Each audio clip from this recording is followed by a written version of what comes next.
ओम शांति। क्या अच्छे या बुरे पति पत्नी भी कर्मों के कारण ही मिलते हैं? आज बहुत लोग अपने रिश्तों को परेशान हैं लेकर के। कोई अपनी पत्नी से परेशान है, कोई पति से परेशान है और कई लोग यहाँ तक भी बोलते हैं कि हमें ऐसी पत्नी क्यों मिली है, ऐसे पति क्यों मिले हुए हैं। तो क्या ये कर्मों के कारण होता है? कई बहनों ने ऐसा भी कमेंट किया है कि हमारे पति हमसे बहुत बड़े हैं एज में, तो ऐसा भी कुछ कार्मिक अकाउंट बना था क्या पूर्व जन्म में? कुछ ऐसा क्यों हुआ है? या कोई कोई पति हैं कि जो बहुत परेशान कर रहे हैं, इस जन्म में बहुत प्रताड़ित कर रहे हैं, या कोई पत्नी परेशान कर रही हैं, कोई अशब्द बोलते हैं, कोई पति बहुत ज़्यादा अशब्द बोलते हैं, गालियाँ बकते हैं, मारते पीटते भी हैं, हाथ उठा देते हैं। तो क्या ये सब कुछ कार्मिक अकाउंट पूर्व जन्म के कारण ऐसा होता है? और इन बातों का हमें बहुत दुख है। क्या ये सब कार्मिक होता है? तो देखिए, ये बिल्कुल कार्मिक अकाउंट होता है। शादी जब भी होती है तो वो हमारे कार्मिक अकाउंट के कारण ही होती है कि किस आत्मा के साथ आपका हिसाब किताब जुड़ा हुआ है। आपने किस आत्मा को पूर्व जन्म में क्या दिया है और क्या लिया है, तो वो आत्मा के साथ जो आपका हिसाब किताब बनता है, तो आपकी शादी उसी लड़की से होगी, उसी लड़के से होगी जिसके साथ आपका कार्मिक अकाउंट जुड़ा हुआ होगा, और उसको चुकता करने के लिए ही आप दोनों को मिलाया जाता है। आज आपने देखा होगा कि जब कोई रिश्ते बनते हैं तो कई रिश्ते ऐसे होते हैं कि उनको बिल्कुल भी परेशान नहीं होना पड़ता है। कई बार तो ऐसा भी देखने में आया है कि वो पहली जगह पर ही घर देखने, लड़का देखने के लिए जाते हैं और उनका संबंध पक्का हो जाता है।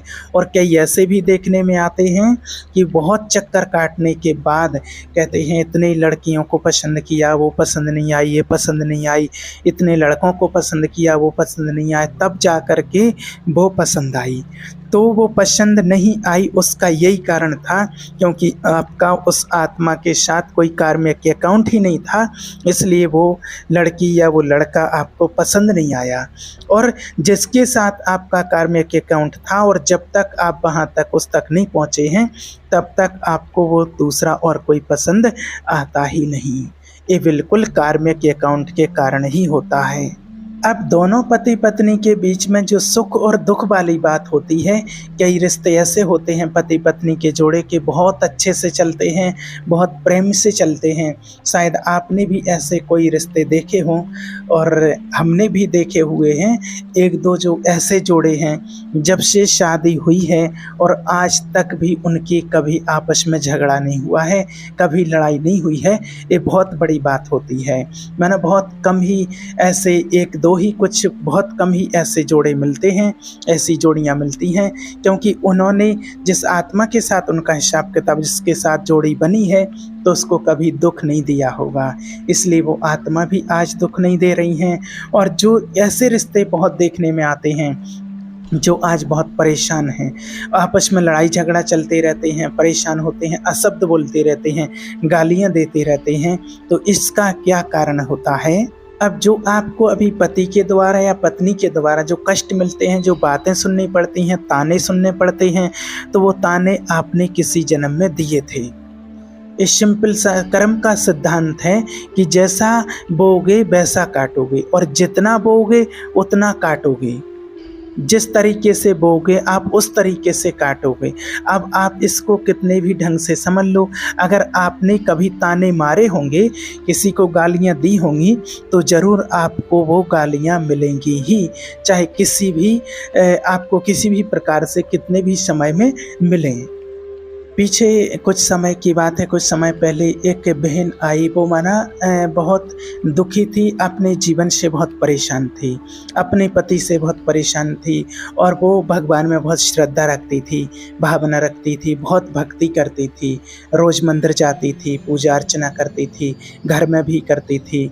लेकिन उसका पति उसको रोज़ गालियाँ देता था, कभी कभी हाथ भी उठा देता था, मार भी देता था, और गालियाँ तो उसके मुँह से सुबह शाम उठते साथ और निकलने ही लगती थी।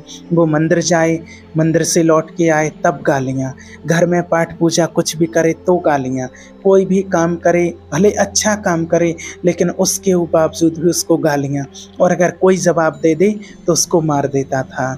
ऐसे ही करके वो बहुत परेशान थी और ऐसा करते करते वो बिल्कुल अपने जीवन से बिल्कुल निराश हो चुकी थी, बहुत परेशान थी कि आखिर मैंने ऐसा क्या किया है।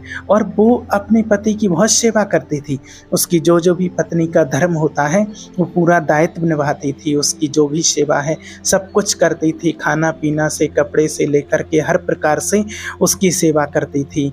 और वो इतने अशब्द बोलता था कि वो कहती थी कि माना सुनते सुनते माना ऐसे आंसू निकल आते हैं, और भगवान से भी बोलती थी कि पूजा करने बैठूं, कुछ पाठ करने बैठूं, घर में करूं, तब भी ये ऐसा बोलती है।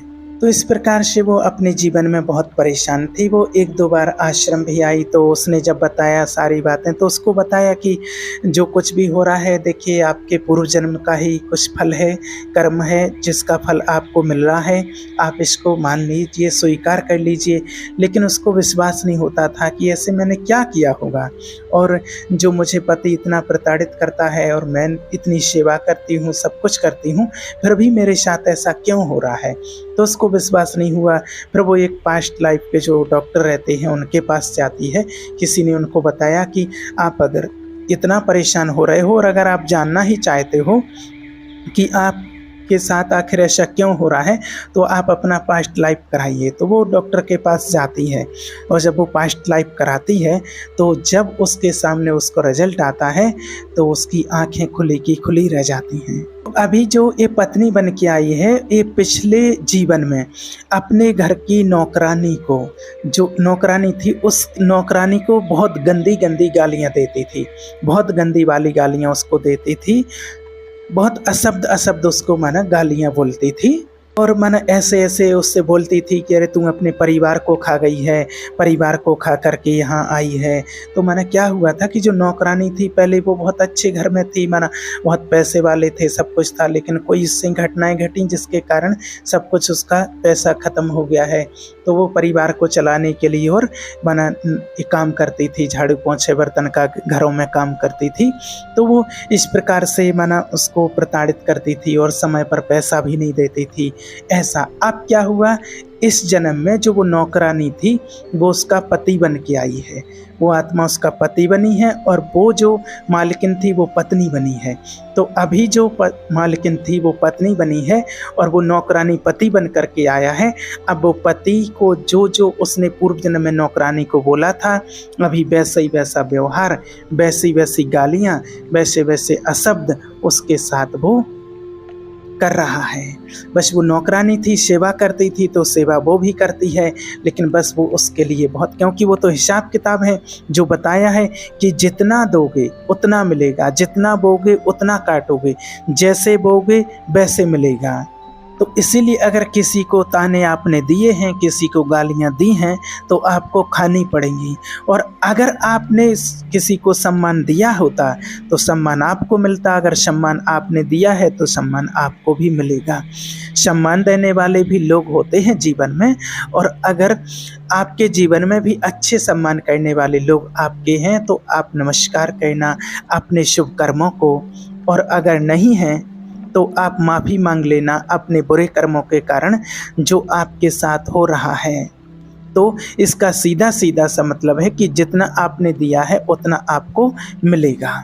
अब जिन लोगों ने कमेंट किया था उन्होंने पूछा है कि हमारी शादी ऐसी जगह हुई है जो हमारे पति हमसे बहुत, कोई 15 साल, कोई 12 साल, कोई तो 20 साल तक भी बड़े हैं, और दूसरी बार शादी हुई है। कई लोगों ने ये भी कहा कि भाई एक जगह से शादी टूट गई है, दूसरी जगह शादी हुई है, तो क्या ये भी कार्मिक अकाउंट होता है? आपको ये तो बताई है कि शादी जब भी होती है तो कार्मिक ही होती है, कार्मिक अकाउंट के कारण ही होती है। पति बड़े हैं, बुरे हैं, उम्र में ज़्यादा हैं, तो ये बिल्कुल पॉसिबल है कि वो आपका कार्मिक अकाउंट ही है। ऐसी भी बहुत सारी घटनाएं सामने आती हैं। तो देखिए, एक तो जो डिवोर्स हो जाता है कि उस समय में आप 2 साल किसी के साथ रहे, 6 महीने किसी के साथ रहे, 1 साल तक किसी के साथ रहे, तो आपका उस आत्मा के साथ इतने ही दिन तक का कार्मिक अकाउंट था जो आपका पूरा हो चुका है। और पूर्व जन्म में आपने उस आत्मा के साथ ऐसा किया था, किसी भी जन्म में किया हो और किसी भी संबंध से किया हो, आप उसको छोड़ कर के चले गए थे, तो आज वो आपको छोड़ कर के वो चले जाते हैं। और जो कहते हैं कि शादी माना बड़े हैं पति, ऐसा क्यों होता है, ऐसा भी कोई कार्मिक अकाउंट होता है, तो ऐसा भी देखने में आया है। पहले एक बार ऐसा केस भी सामने आया है कि पूर्व जन्म में एक थी कोई बहन जो जिसने एक किसी बुजुर्ग व्यक्ति से शादी की, से उम्र में बहुत बड़े थे, उससे शादी की। उससे शादी किस लिए की? उसकी दौलत पाने के लिए। वो बहुत पैसे वाले थे और उनको ये लगा कि बस ये बुढ़ा है, थोड़े दिन में टपक जाएगा और इसकी सारी दौलत हमारी हो जाएगी, इसलिए उससे शादी की। अब बेजोड़ कहा जाता, बेमेल जो जोड़ी थी।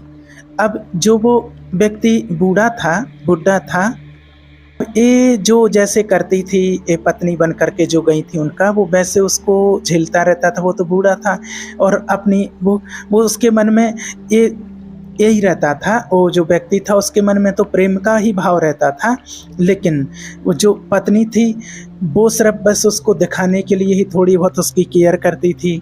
बस उसकी नज़र तो उसकी दौलत पर थी कि ये कब जाए और इसकी दौलत मेरी हो जाए। और कुछ समय के बाद ऐसा आता है कि जब भाई व्यक्ति बड़ा है, बुजुर्ग है, तो वो तो जाएगा ही। अब वो चला गया और उसकी सारी दौलत उसने हड़प ली। अब उस टाइम पर तो क्या होता है कि उसने शादी अपनी मर्जी से की थी, बड़ी एज वाले से, क्योंकि दौलत हड़पने के लिए। अब इस बार क्या होता है, फिर कहीं उनका जन्म होता है और उनका जो कार्मिक अकाउंट रहता है, तो वो हिसाब किताब बनता है। और वो हिसाब किताब पूरा करने के लिए ऐसा हो जाता है कि पहली शादी होती कोई अपनी मर्जी से ये नहीं करता है, माने पहली शादी हुई मर्जी से, बढ़िया होती है, अच्छे से होती है और अच्छी जगह हो जाती है। अब किसी कारण से उस आत्मा का कार्मिक अकाउंट है, उतने दिन ज़्यादा दिन तक उनका हिसाब किताब नहीं चल पाता है और पहली शादी सक्सेस नहीं होती है और वो किसी कारणवश वो शादी टूट जाती है, क्योंकि उतने दिन का ही उनका हिसाब किताब था। अब जो दूसरी शादी उसकी होती है, तो वो दूसरी शादी मर्जी से नहीं होती है, लेकिन मजबूरी से होती है। मजबूरी से होती है और बड़ी उम्र के व्यक्ति से होती है, क्योंकि पिछली बार उसकी प्रॉपर्टी को हड़पने के लिए उसने मर्जी से शादी की थी और इस बार फोर्स कर दिया गया कि आपको बुजुर्ग से शादी करनी पड़ेगी, क्योंकि पिछली बार उसने बुजुर्ग को सताया था, अपने हिसाब से सताया था। तो ये कुदरत का न्याय है। तो ये ऐसा होता है, ऐसे होने की संभावना रहती है कि जो बड़े से शादी हो जाती है, मजबूरी से शादी हो जाती है, दूसरी शादी करनी पड़ती है, तो ये कहीं ना कहीं हमारे ही कर्मों का हिसाब किताब बनता है, जिस कारण से ऐसा होता है। तो देखिए, भगवान जब धरा पर आए, परमात्मा ने तो सब कुछ कर्मों का हिसाब किताब बताया ही है कि जो कुछ भी हमारे साथ होता है वो हमारे कर्मों के कारण ही होता है। पति पत्नी जो भी मिलते हैं वो सब कर्मों के हिसाब से ही मिलते हैं। इसलिए आपको अपनी लाइफ में खुश रहना है। और जो व्यक्ति अगर इस पर विश्वास नहीं करते हैं, तो कितने व्यक्तियों ने PLR भी कराया है, उसमें भी उन लोगों को पता चल गया है कि वास्तव में सत्य यही है। तो आपको अपने परिवार में अपने रिश्तों को संभाल करके रखना, अच्छे से चलना है और जो भी रिश्ते मिले हुए हैं उनको अपने कर्मों का हिसाब समझ करके उनसे परेशान ना हो और खुशी से रहें। अगर आपके लाइफ में कोई ऐसी प्रॉब्लम चल रही है, तो अभी आप अपने व्यवहार को चेंज करके और उन आत्माओं से माफ़ी मांग करके कि चलो पूर्व जन्म में जो हमसे गलती हुई है, मन से माफ़ी मांगो। आप मुंह से माफ़ी सामने नहीं मांग सकते हो, तो आप सुबह उठ करके भगवान को याद करो, ब्रह्म मुहूर्त में उठ के परमात्मा को याद करो और उस आत्मा को मन ही मन याद करो और उस आत्मा को मन से माफ़ी मांगो कि मेरे पति के रूप में, पत्नी के रूप में जो आत्मा आई है, इसके साथ मेरे पूर्व जन्म का कुछ हिसाब किताब था, जिस कारण से मुझे ये मिली है। और मैंने इसको पूर्व जन्म में सताया था, कुछ गलत व्यवहार इसके साथ किया था, जिस कारण से आज मेरे साथ ये ऐसा व्यवहार कर रहे हैं। अब मैं आपसे माफ़ी मांगती हूँ, माफ़ी मांगता हूँ, मुझे क्षमा कर दो, माफ़ कर दो और आगे से मैं आपके साथ अब ऐसा कोई व्यवहार नहीं करूँगी, कोई ऐसा व्यवहार नहीं करूँगा। और आप सारे दिन में 24 घंटे में उनके साथ अच्छा व्यवहार करें, पॉजिटिव सोचें और परमात्मा से माफ़ी मांगें कि परमात्मा, हे विधाता, मैंने कुछ ऐसे कर्म किए हैं जिसका हिसाब किताब मुझे अभी भोगना पड़ रहा है। अब मैं आपसे माफ़ी मांगती हूँ कि इस आत्मा के साथ जो भी किया है उसके लिए मुझे से माफ़ी दिला दो। और आप जब पॉजिटिव उस आत्मा के प्रति, उस व्यक्ति, पति या पत्नी के प्रति जब सोच रखेंगे और अच्छा व्यवहार करेंगे तो आप देखेंगे कि थोड़े ही दिन में आपको उनके व्यवहार में चेंजेस आने लगेंगे और आपके रिश्ते में निखार आ जाएगा, पहले जैसा आपका रिश्ता अच्छा बन जाएगा। तो ये सब कुछ होता है हमारे कर्मों के अनुसार, हम चाहें तो उसको अभी सुधार सकते हैं। ओम शांति।